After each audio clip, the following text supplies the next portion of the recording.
Alam semesta ini luas, penuh misteri yang telah memikat manusia selama ribuan tahun. Kita sudah mengukur jarak ke bulan, matahari, bahkan galaksi miliaran tahun cahaya jauhnya. Tapi baru-baru ini, sebuah klaim viral mengguncang internet. Seorang ilmuwan, konon dari Harvard, telah menghitung jarak dari bumi ke singgasana Tuhan.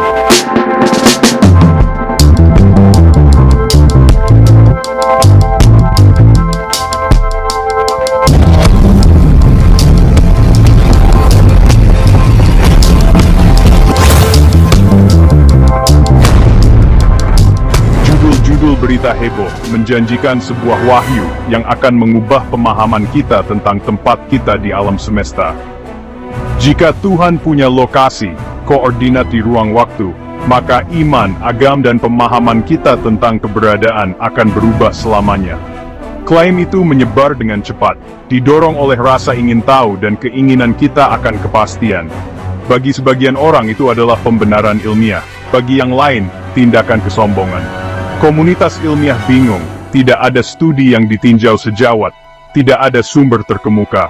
Sebaliknya, cerita itu lahir di ruang gema internet, di mana sensasionalisme sering mengalahkan substansi. Gagasan menerapkan alat ilmiah untuk mengukur yang ilahi adalah lompatan konseptual yang mengadu sains dan iman dalam tontonan publik. Panggung sudah siap untuk percakapan penting tentang batas-batas pengetahuan. Jika dihilangkan dari sensasinya, klaim itu sederhana. Seorang ilmuwan telah menggunakan astrofisika untuk menentukan lokasi Tuhan, memberikan angka tahun cahaya yang tepat dan sangat besar. Itu disajikan sebagai fakta ilmiah, seolah-olah Tuhan tinggal di galaksi yang jauh. Cerita itu menyiratkan teleskop bisa diarahkan ke alamat kosmik ini untuk melihat yang ilahi. Pembingkaian ini membuat klaim itu kuat dan mudah dibagikan, mengubah ide abstrak menjadi sesuatu yang konkret. Tapi kenyataannya, tidak ada studi semacam itu, tidak ada ilmuwan Harvard, tidak ada makalah yang ditinjau sejawat. Cerita itu murni rekayasa, cerita rakyat digital yang kemungkinan dimulai sebagai sindiran atau kesalahpahaman. Ini adalah contoh klasik berita palsu yang mengeksploitasi kepercayaan kita pada otoritas sains. Cerita itu tidak butuh bukti, hanya penampakannya. Pada kenyataannya, itu adalah fenomena sosiologis, bahkan bosan ilmiah. Mengapa mengukur jarak ke Tuhan secara ilmiah tidak masuk akal? Karena sains dan filosofi mengajukan pertanyaan yang pada dasarnya berbeda. Sains menyelidiki dunia fisik melalui pengamatan dan pengukuran, mencari penjelasan alami untuk fenomena alam. Jika sebuah hipotesis tidak dapat diuji, itu di luar domain sains. Sementara itu, filosofi mengeksplorasi keberadaan makna dan sifat realitas, pertanyaan yang tidak bisa dijawab sains. Tuhan, sebagaimana dipahami oleh sebagian besar tradisi, adalah makhluk non-fisik, transenden di luar ruang dan waktu. Mengukur jarak Tuhan seperti menimbang warna biru, ini adalah kesalahan kategori. Sains tidak bisa membahas metafisika, itu adalah ranah filosofi dan teologi. Klaim viral itu gagal karena memaksakan pertanyaan filosofis ke dalam kerangka ilmiah, menghasilkan jawaban yang tidak berarti. Sains tidak diam tentang Tuhan karena ketidaktahuan, tetapi itu sendiri tidak koheren dalam istilah ilmiah. Cerita jarak ke Tuhan adalah studi kasus tentang kekuatan clickbait. Di internet, judul dibuat untuk menarik klik, bukan untuk menginformasikan. Temuan ilmiah yang sudah kompleks, mudah terdistorsi, nuansa hilang, dan konteks dihilangkan. Hasil penelitian yang halus menjadi klaim sensasional saat diteruskan dari kantor pers ke jurnalis ke media sosial. Kelebihan mendorong lalu lintas, dan lalu lintas mendorong pendapatan. Siklus ini menimbulkan kekaguman dan ketidakpercayaan publik, karena orang-orang lelah dengan terobosan yang kemudian terurai. Sensasi mengaburkan batas antara sains nyata dan fantasi, mengikis kepercayaan pada proses ilmiah. Sains itu lambat, kolaboratif, dan mengoreksi diri, bukan serangkaian trik sulap. Cerita viral ini melewati proses ini, menjual fantasi dan merugikan sains dan publik. Pada akhirnya, ini adalah peringatan tentang bahaya sains yang disensasionalkan. Jika sains tidak bisa mengukur metafisika, apa yang bisa diukurnya? Alam semesta fisik, materi, energi, dan ruang waktu. Kita mengukur jarak bulan dengan laser, bintang dengan paralaks, dan galaksi dengan lilin standar seperti supernova. Metode-metode ini mengarah pada penemuan seperti percepatan ekspansi alam semesta. Kita menentukan massa planet dengan tarikan gravitasinya, komposisi bintang dengan spektrum cahayanya, dan usia batuan dengan peluruhan radioaktif. Kekuatan sains terletak pada pengamatan yang dapat diuji dan diulang. Pengukuran diverifikasi, memiliki batas kesalahan, dan terbuka untuk pengawasan. Pengetahuan ilmiah kuat karena didasarkan pada bukti, bukan otoritas atau kepercayaan. Sains membatasi dirinya pada yang dapat diukur dan diamati.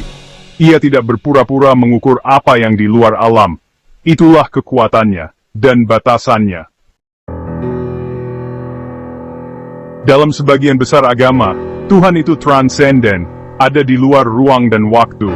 Jika Tuhan berada di suatu tempat, ruang akan lebih mendasar daripada Tuhan, sebuah kontradiksi bagi sebagian besar agama. Pikirkan seorang penulis mereka tidak berada di dalam novel mereka, tetapi di luar, menciptakannya. Meminta koordinat Tuhan seperti meminta alamat Shakespeare di Hamlet. Konsep jarak tidak berlaku untuk makhluk tanpa ruang. Banyak tradisi juga menggambarkan Tuhan sebagai imanen, hadir di mana-mana, tidak hanya jauh. Paradoks ini menunjukkan batas-batas bahasa fisik untuk yang ilahi. Klaim viral itu mereduksi Tuhan menjadi alien kosmik, menghilangkan transendensi dan kedalaman. Teologi sejati bergulat dengan realitas di luar pengukuran, bukan yang dipetakan dalam tahun cahaya. Klaim seperti jarak ke Tuhan telah diukur, memicu konflik palsu antara sains dan iman. Beberapa menggunakannya untuk mengejek agama, yang lain melihatnya sebagai sains yang berlebihan. Cerita itu memperdalam kecurigaan dan mendorong orang ke kubu yang berlawanan. Pada kenyataannya, sains dan iman memiliki sejarah yang kompleks dan saling terkait. Banyak ilmuwan hebat adalah orang-orang beriman, melihat pekerjaan mereka sebagai memahami ciptaan. Cerita-cerita sensasional salah menggambarkan sains dan agama, mengubahnya menjadi karikatur. Ini merusak pemahaman publik, menghapus kerendahan hati sains dan kedalaman iman. Korban sebenarnya adalah pemikiran yang bernuansa. Kita butuh dialog, bukan perpecahan. Bagaimana kita melewati konflik palsu ini? Dengan menyadari bahwa sains dan iman adalah cara mengetahui yang berbeda. Sains menjelaskan bagaimana alam semesta, proses dan hukumnya.